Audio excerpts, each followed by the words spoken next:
جناب محمد الرسول اللہ صلی اللہ علیہ وسلم نے فرمایا لا يدخل الجنت من کان فی قلبہ مثقال ذرۃ من کبر، جس کے دل میں ذرہ برابر اگر تکبر ہوگا، گھمنڈ ہوگا، تو ایسا شخص جنت میں نہیں داخل۔ صحابہ کرام نے کہا ان الرجل یحب ان یکون ثوبہ حسنا ونعلہ حسنا، ایک آدمی اس بات کو پسند کرتا ہے کہ اس کے جوتے اچھے ہوں، اس کے کپڑے اچھے ہوں۔ اے اللہ کے رسول، کیا یہ بھی تکبر میں شمار ہوگا؟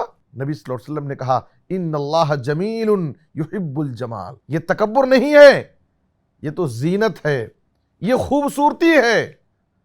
اللہ خوبصورت ہے اور خوبصورتی کو پسند کرتا ہے۔ تکبر کیا ہے؟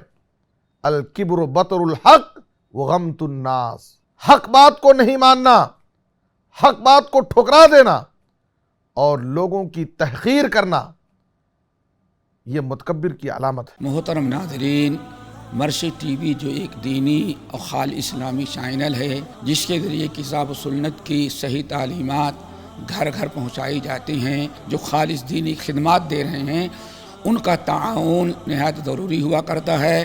جو کچھ تم اللہ تعالیٰ کی راہ میں دین کی اشاعت کے لیے، اسلام کے فروغ کے لیے جو کچھ تم خرچ کرو گے، اللہ تعالیٰ اس کا بہتر سے بہتر بڑھا چڑھا کر کے بدلہ آپ لوگوں کو دے گا۔